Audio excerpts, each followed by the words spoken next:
BJP తెలంగాణలో అధికారం లక్ష్యంగా పావులు కదుపుతుంది. బీజేపీ ప్రధాన పార్టీలని ప్రచారాలకు కొంత విరామం ఇవ్వగా తాజాగా పొలిటికల్ హీట్ ఎక్కిస్తుంది. ఎన్నికల ప్రచారంపై స్పెషల్ ఫోకస్ చేసింది బీజేపీ. రాష్ట్రంలోని 119 నియోజకవర్గాల్లో సభలకు ప్లాన్ చేస్తుంది. ఎల్లుండి కేంద్ర హోంమంత్రి అమిత్ షా రాష్ట్రానికి రానున్నారు. సూర్యాపేట ఎన్నికల బహిరంగ సభలో ఆయన పాల్గొననున్నారు. ఈ నెల 28-29న అస్సాం సీఎం, 31న ఉత్తరప్రదేశ్ సీఎం యోగి ఆదిత్యనాథ్ తెలంగాణలో పర్యటించనున్నారని తెలుస్తుంది.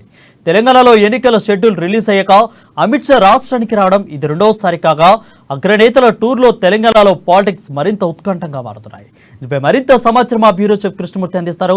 కృష్ణమూర్తి, చెప్పండి, ఏ విధంగా బీజేపీ మాస్టర్ ప్లాన్ ఉంటుంది? అదేవిధంగా తెలంగాణలో అడుగు పెట్టాలి, ఖచ్చితంగా దక్షిణ భారతదేశంలో బీజేపీ నిలవాలని చూస్తుంది. ఏ విధంగా నిలవబోతుంది ఈసారి? Thank you Varun. ఎన్నికల ప్రచారంలో కొంత వెనుకబడింది బీజేపీ అని ఏదైతే ప్రస్తుతం ఉన్నదో దాన్ని తొలగించాలి అన్న ఉద్దేశంతో బీజేపీ జాతీయ నాయకత్వం ఉన్నది వెలుస్తూ ఉంది.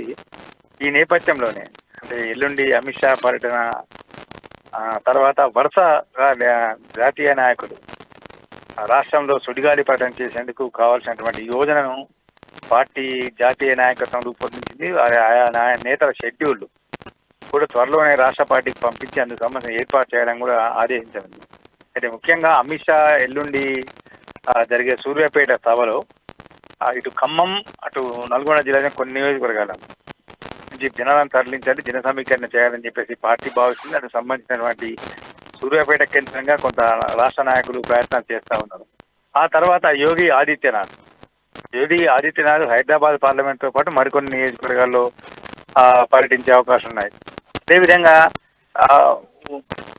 మిగతా నాయకులు కేంద్ర మంత్రి నితిన్ గడ్కరీ కానీ, లేదంటే బీజేపీ జాతీయ అధ్యక్షుడు జేపీ నడ్డా, వీళ్ళంతా కూడా ప్రధానమంత్రి నరేంద్ర మోడీ సభ నామినేషన్ల ప్రక్రియ మొదలైన తర్వాత కొంత ప్రధానమంత్రి నరేంద్ర మోడీ సభలు ఉండబోతున్నాయి. ఆ సభలు సుమారుగా 5 నుంచి 6 సభలు ఉండబోతున్నాయని చెప్తా ఉన్నారు. అయితే మన ప్రధానమంత్రి నరేంద్ర మోడీ ఎప్పుడు వస్తున్నారు ఏంటనే విషయాన్ని ఇప్పటికిప్పుడు ఇంకా షెడ్యూల్ ఖరారు కానప్పటికీ ప్రధానమంత్రి ఖచ్చితంగా నరేంద్ర మోడీ వస్తున్నారు.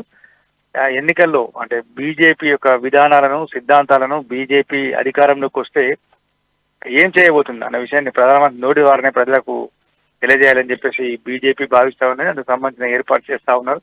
ప్రధానమంత్రి హైదరాబాద్ లో జరిగే బహిరంగ సభతో పాటు మరో బహిరంగ సభలో ప్రధానమంత్రి మొదటి దఫలో ప్రసంగించే అవకాశం. మరోవైపు మిగతా నియోజకవర్గాలు సుమారుగా 119 నియోజకవర్గాల్లోని అన్ని నియోజకవర్గాలు ఏదో ఒక నాయకుడు ఎక్కడో ఏదో సమయంలో ఖచ్చితంగా పర్యటించి ప్రసంగించాలి, ప్రజలను కలవాలి అనే ఉద్దేశంతో పార్టీ నాయకత్వం ఉంది. ఇదే సమయంలో ఇంటింటికి బీజేపీ, గడప గడపకు బీజేపీ అనే కార్యక్రమాన్ని కూడా ముమ్మరంగా తీసుకెళ్ళాలి.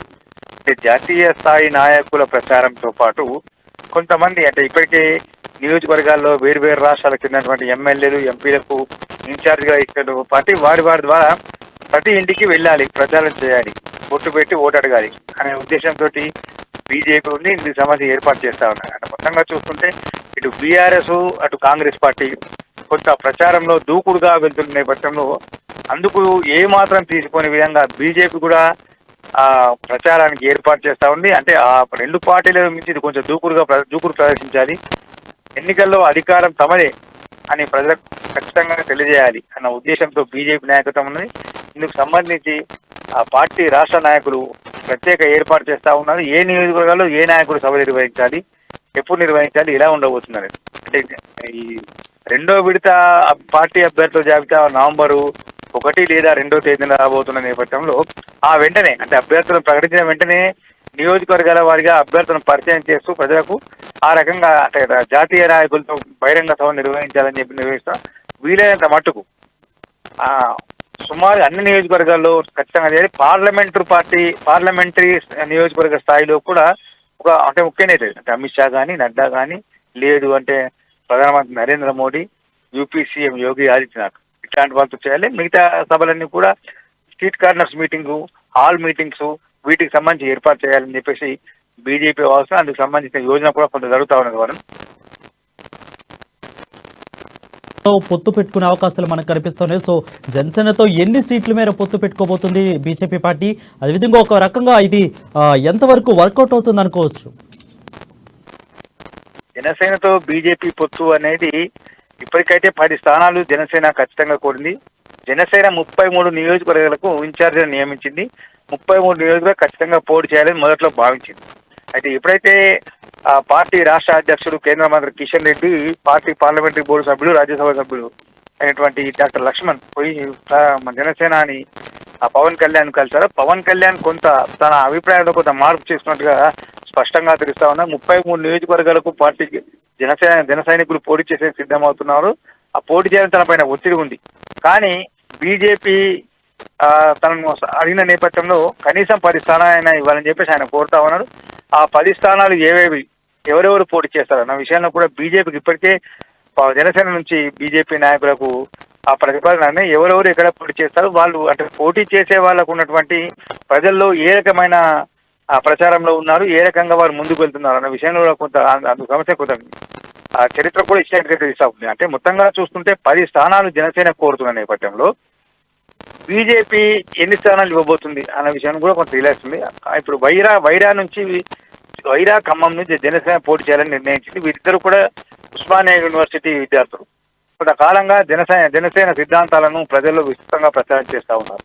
అయితే వీరిద్దరి ఇవ్వాలని చెప్పేసి జనసేన కోరుతా ఉంది. అయితే ఇప్పటికే ఖమ్మంకు సంబంధించి కానీ ఆ వైరాకు సంబంధించిన అభ్యర్థిని బీజేపీ ప్రకటించింది. అక్కడ బీజేపీ అభ్యర్థిని ఉపసంహరించుకుంటారా, లేదు అంటే జనసేనను ఒప్పిస్తారా అనే విషయంలో కొంత క్లారిటీ రావాల్సింది. ఇక్కడ గ్రేటర్ హైదరాబాద్ సంబంధించి చూస్తుంటే కూకట్పల్లి, షేర్లింగంపల్లి 2 నియోజకవర్గాల్లో బీజేపీ జనసేన అడుగుతా ఉంది.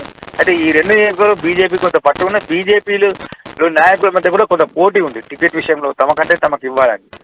అంటే ఇక్కడ కొంత క్లారిటీ రావాల్సిన అవసరం ఉంది. అంటే జనసేన తోటి ఎల్లుండి రాష్ట్రానికి రానటువంటి అమిత్ షా కొంత భేటీ అయి పవన్ కళ్యాణ్ తోటి కొన్ని అంశాల మీద చర్చించి 2-3 సీట్లతో సర్దుకోవాలని కోరే అవకాశం ఉన్నాయి. ఆ తర్వాత అంటే అమిత్ షాతో పవన్ కళ్యాణ్ భేటీ తర్వాత కొంత స్పష్టత వచ్చే అవకాశాలు ఉన్నాయి. జనసేనతో పొత్తు ఉంటుందా, ఉండదా, ఉంటే ఎన్ని సీట్లలో ఉండబోతుంది అన్న విషయంలో కూడా కొంత క్లారిటీ వచ్చే అవకాశం ఉన్నాయి. Smoothie for the clear updates.